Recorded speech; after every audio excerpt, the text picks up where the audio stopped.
우리 박수로 한번 정리하겠습니다.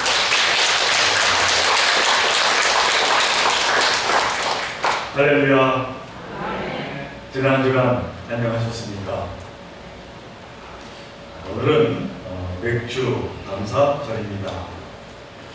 출애굽기 23장 16절 말씀 보면 이 맥주 감사절 유래에 대하여 설명하고 있습니다. 맥주절을 지키라. 이는 내가 수고하여 밭에 보이는 것의 첫 열매를 거둡니다. 하는 말씀입니다. 그러니까 오늘 드리는 이 맥주 감사절 한 해의 첫 수확인 보리 농사를 끝낸 기쁨 속에서 그 수확을 가능케 해주신 하나님께 감사드리는 예배입니다. 우리나라에선 보리 수확이 6월 중순부터 시작되기 때문에 시기를 맞춰서 7월 첫 주를 맥주 감사절로 정하게 되었습니다. 그래서 이렇게 맥주 감사주일로 지키고 있습니다. 무엇보다 안전이 지나가도록 지켜주시고 필요한 것 채워주시고 하나님께 마음을 담아 감사 예배드리는 여러분들 위해 하나님의 크신 은총이 차고 넘치기를 간절히 축원을 드립니다. 우리가 잘 아는 이솝 이야기입니다. 어느 날 토끼가 길을 가다가 늑대 한 마리가 깊은 웅덩이에 빠진 것을 보게 되었습니다. 늑대는 며칠 때 그 웅덩이에 빠져서 벗어날 수가 없기에 아무것도 먹지를 못했습니다. 점점 마르고 쫓겨난 모습이 되었습니다.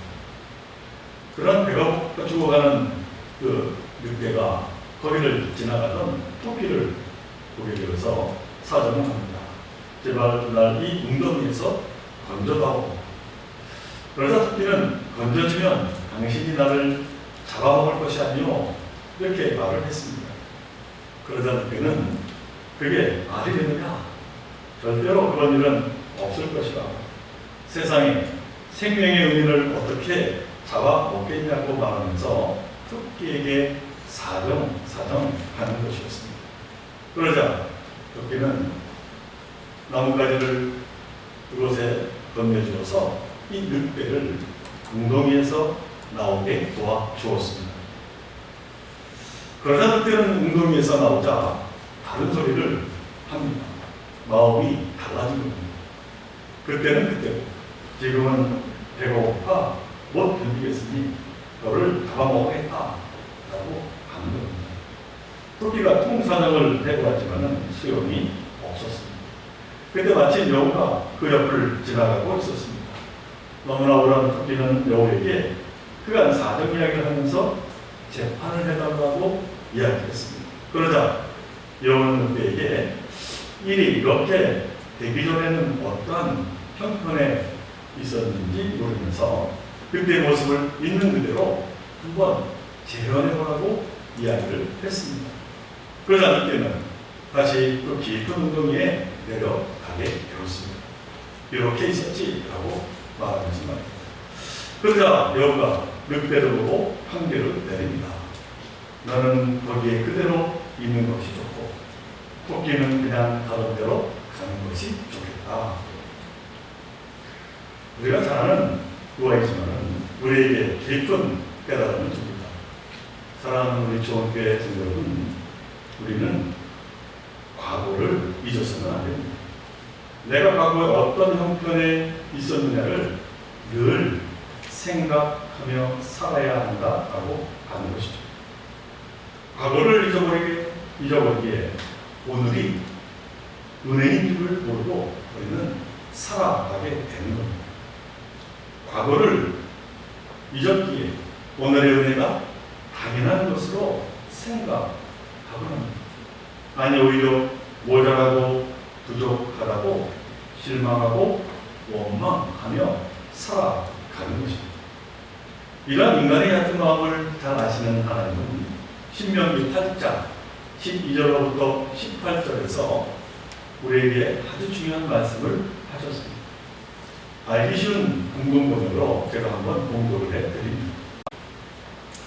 배불리 먹으며 좋은 집을 짓고 살게 되고 소떼 양떼가 늘어나고 은과 금이 많아져서 너희 재산이 늘어나더라도 행여나 교만한 생각으로 너희 하나님 여호와를 잊는 일이 없도록 하여라. 하나님께서 너를 이집트 땅 종살이하던 집에서 이끌어내 주시지 않았느냐. 저 끝없고 두렵던 광야, 불뱀과 정갈이 우글거리고 물이 없어 타던 땅에서 너희 발길을 인도해 주시며 차골 바위에서 물이 터져 나오게 해 주시지 않았느냐. 또 너희 선조들이 일찍이 먹어보지 못한 만나를 너희에게 먹여주지 않았느냐. 너희에게 시련을 주어 고생을 시키는 것도 너희가 훗날 잘 되도록 하시려는 것이었다. 이 재산은 내 손으로 뼈골이 빠지게 이래서 모은 것이다. 이런 엉뚱한 생각이 들거든. 너희 하나님 여호와를 생각하여라.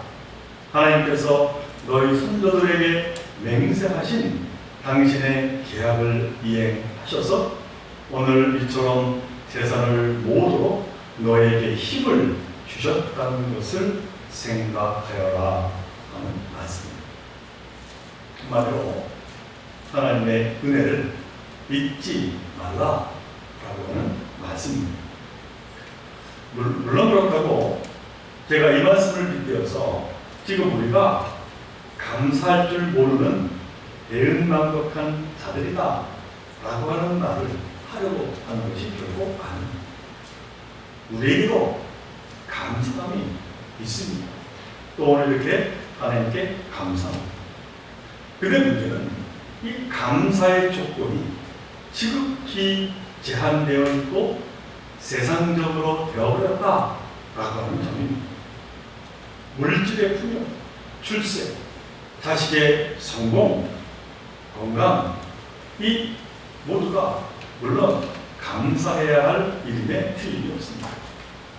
그러나 이러한 것들은 변함없는 감사의 조건이 아니다라고 하는 것. 잘되고 높아지는 것만이 감사한 것이라고 하면 때로는 안 되고 낮아지는 것은 당연히 원망하게 될 것이기 때문입니다. 많아지는 것만이 감사의 제목이라면 적어지는 것은 실망이요 또한 불평과 불만의 제목이 될 것이기 때문입니다. 돌스토이의 글 가운데서 악마와 빵 한 조각이라는 단편이 있습니다. 이는 러시아의 농촌에 오랫동안 전해오던 민담을 옮긴 이야기입니다. 한 가난한 농부가 살았습니다. 그는 이른 새벽부터 밭에 나가 열심히 일을 했습니다. 쟁기질이 끝나고 시장기가 돌무렵이면 나무 밑에 놓아둔 빵 한 조각을 먹었습니다.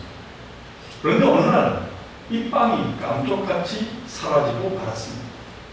그는 할 수 없이 맹물로 허기진 배를 달래야 했습니다. 그러면서 그는 스스로 이렇게 혼자 중얼거렸습니다. 오늘 하루 굶는다고 죽지는 않겠지. 누구든 이 빵이 필요했으니 가져갔겠지. 그 사람이라도 잘 먹으면 좋겠네. 그런데 그 빵을 훔친 것은 악마였습니다. 악마는 농부가 죄를 짓게 만들려고 그 빵을 몰래 훔쳤던 것입니다. 하지만 농부는 빵 도둑에게 악담을 퍼붓기는커녕 오히려 안쓰러워하며 축복하고 있었던 것입니다. 그러자 그 악마는 대장 악마에게 불려가서는 야단을 맞았습니다. 악마다운 지혜가 너무나 부족했다는 것이었습니다. 이제 악마는 다른 출책을 꾸몄습니다. 악마의 빵을 훔치는 대신에 악마의 빵을 늘려주기로 그렇게 계획을 세운 겁니다. 가인으로 변장한 이 악마의 도구로 농부는 가뭄이 들거나 홍수가 들어도 많은 수확을 하게 되었습니다. 그러자 악마는 그것으로 술을 만들라 이렇게 부추겼습니다. 마침내 허기를 달래주던 일용할 양식이 쾌락을 위한 도구로 바뀌게 바뀌게 되기 시작을 한 것. 그리고 그는 술이 생기자 농부는 친구들을 불러들여 끊임없이 먹고 마시며 즐기며 놀았습니다. 그리고 술자리를 마칠 즈음이면 너나 할 것 없이 인간의 모습은 감겨 짐승들로 변하게 되었다 하는 이야기입니다. 대성공을 한 이 악마에게 대장 악마가 그 빚쟁이 무엇이냐 이렇게 묻게 되었다고 합니다. 그러자 그 악마는 내가 한 일이라고 합니다. 농부에게 필요한 양보다 더 많은 수확을 도와준 것밖에 없었다고 대답을 했다는 겁니다. 이야기는 곧 풍요로움이 무조건적인 축복이라고 말할 수 없다라고 하는 것을 기운한 이야기가 아닐 수가 없습니다. 일반적으로 감사의 마음은 내가 원하는 것을 거두었을 때 그 수고와 땀이 헛되지 않았음을 감격하며 갖게 되는 마음입니다. 물론 이는 매우 중요한 감사가 아닐 수가 없습니다. 그러나 감사가 단지 성취의 결과에 따라서만 이루어진다면 이는 반쪽 감사, 불완전한 감사밖에 될 수가 없는 겁니다. 그러므로 오늘 사도 바울은 이러한 조건적인 감사와는 다른 더 깊은 감사, 더 성숙한 믿는 자로서의 감사로 나아가기를 우리에게 요청하고 있습니다. 그리고 그 감사는 다름이 아니라 하나님이 나를 통하여 받고자 하는 감사입니다. 사도 바울은 오늘 우리가 함께 봉독한 고린도전서 1장 4절로 5절에서 사람들이 생각하는 감사를 넘어서는 정말로 성숙한 감사에 대한 깨달음을 말씀하고 있습니다. 오늘 본문의 4절과 5절의 말씀을 제가 다시 세 번역으로 봉독해 봅니다. 나는 여러분이 그리스도 예수 안에서 받은 하나님의 은혜를 생각하고 여러분의 일로 언제나 하나님께 감사를 드립니다. 여러분은 그리스도 안에서 모든 면에 풍족하게 되었습니다. 곧 온갖 연변과 온갖 지식이 늘었습니다. 이렇게 말씀하고 있습니다. 사도 바울의 이 말씀이 과연 무슨 뜻입니까? 이 말씀을 이해하기 위해서는 먼저 사도 바울이 말한 온갖 언변과 온갖 지식이 무엇인지 알아야 합니다. 여기서 말하는 온갖 언변이란 단지 말 솜씨가 좋다 그런 말이 아닙니다. 여기에 헬라어로 언변을 로고스라고 하는데 이 뜻은 하나님의 말씀이라는 그런 말입니다. 그리고 여기 지식이란 그리스도를 아는 지식, 곧 영적인 지식을 의미합니다. 그러니까 우리가 드려야 할 성숙한 감사란 한마디로 하나님의 말씀이 내 속에 풍성하게 자리 잡게 되었음에 대한 감사를 말하고 있는 겁니다. 좀 더 구체적으로 말씀드리면 곧 우리에게 하나님의 말씀을 주시고 그 말씀을 깨닫게 해주시고 그 말씀이 삶이 되게 해 주심에 대한 감사를 말하고 있습니다. 그리고 우리에게 이러한 감사가 있을 때 오늘 보면 7절의 말씀처럼 결국 그 어떠한 은사에도 부족한 것이 없게 된다고 사도 바울은 설명하고 있습니다.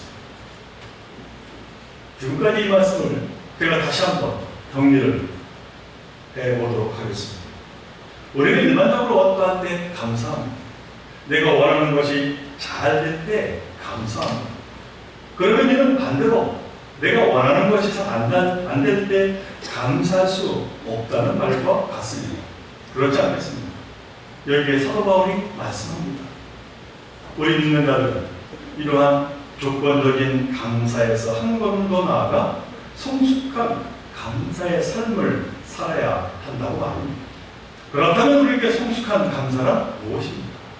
성숙한 감사란 하나님이 나를 통하여 갖고자 하시는 감사입니다. 그러면 하나님이 나를 통하여 갖고자 하시는 감사란 무엇입니까? 사도 바울이 말합니다.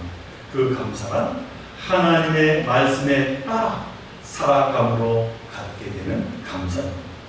그렇다면 하나님의 말씀에 따라 살아가고 갖게 된 감사는 어떠한 감사입니까? 사도 바울이 이어서 말씀합니다. 그 어떠한 은사에도 부족한 것이 없게 된 감사라고 말씀하고 있습니다. 자, 그러면 성경에서 말하는 은사는 무엇입니까? 은사는 하나님의 선물을 말합니다. 하나님의 선물이 곧 은사입니다. 그런데 하나님이 주시는 이 선물은 우리가 알고 있는 세상적인 선물과는 다른 선물입니다. 쉽게 말해서 좋고 높은 것만을 가리키는 선물은 아니다라고 합니다. 때론 고난이 나에게 선물이 됩니다. 열악한 환경이 선물일 수도 있습니다. 그럼에도 불구하고 부족함이 없게 된다는 것입니다. 그래서 오늘 본문 4절에서 말씀하듯이 좋을 때나 나쁠 때나 항상 감사하게 된다는 것입니다. 이것이 바로 하나님의 말씀에 사로잡힌 자들에게 주어진 축복입니다. 이 땅에서 살지 하늘나라에 속한 자들의 삶의 모습임을 우리에게 말씀하고 있는 것. 사랑하는 우리 종교의 성도 여러분, 하나님께서 우리에게 많은 것을 주셨기에 그래서 감사한 것이 아님을 우리는 기억해야 될 줄로 믿습니다. 많다는 것은 단지 상대적인 것입니다. 나보다 적게 받은 자들도 있지만 나보다 훨씬 더 많은 것을 받은 자들이 이 세상에 얼마나 많이 있습니까?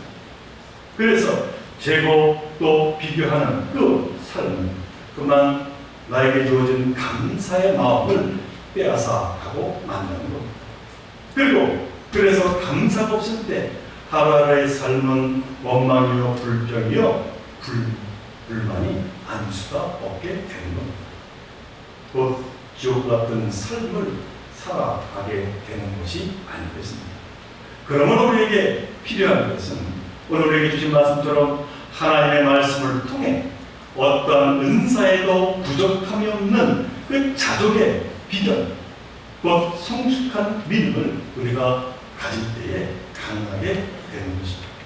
그리고 이 진리 안에 우리가 거할 때 적은 것으로도 큰 감사를 드릴 수 있게 될 것입니다. 한 번은 자식이 원하는 대학 시험에 떨어진 부모가 생각지 않은 감사문을 배웠다고 합니다. 그런데 그 감사의 내용이 너무나 인상적입니다. 이번 기회를 통하여 내 자식의 진정한 실력을 알게 해주신 하나님께 감사를 드립니다 하는 제목이었습니다. 사랑하는 종교의 성도 여러분, 내 골수를 쪼개는 아픔일지라도 깨달음을 주시는 하나님의 말씀으로 그 아픔을 받아들일 때 그 말씀 우리에게 생명의 말씀이요 축복의 말씀이 될 것을 분명히 믿으시기를 바랍니다.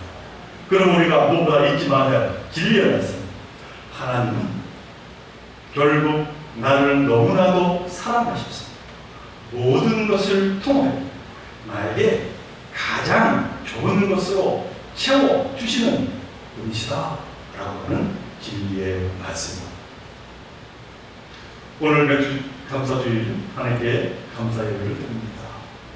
벌써 1년의 반이 지나가고 있습니다. 바라기는 우리 모두 하나님이 거두시길 원하시는 성숙한 믿음의 은혜로 하나님께 감사드리시기를 바랍니다. 하나님은 나에게 필요한 것 채워주시고 나에게 가장 좋은 것으로 이 땅에서 하늘나라에 속한 삶을 살아가도록 인도하여 주시는 그 분이심을 우리가 믿음으로 바라보면서 하나님께 더 큰 영광을 돌리며 살아가게 되시기를 다시 한번 주님 이름으로 간절히 축원을 드립니다. 우리 함께 기도드립니다. 사랑하는 하나님, 오늘 고린도전서 사도 바울의 말씀을 저희들에게 주시며 참으로 성숙한 감사에 대하여 말씀하여 주셨음을 다시 한번 감사를 드립니다. 저희들 부족하지만 하나님이 나를 통하여 기뻐하시는 그 감사의 삶을 살고자 하는 저희들 모두가 되게 하여 주옵소서. 하나님은 나를 너무나 사랑하시기에 참으로 나에게 가진 것으로 가장 좋은 것으로 채워주시는 분이심을 언제나 깨달아 알게 하여 주시고, 그로 인하여 하나님께로부터 나아가며 감사 찬양 드리는 저희들 모두가 되게 하여 주옵소서. 이번 것 단절 돌아올 때마다 우리 예수 그리스도 이름으로 감사하며 기도하옵나이다.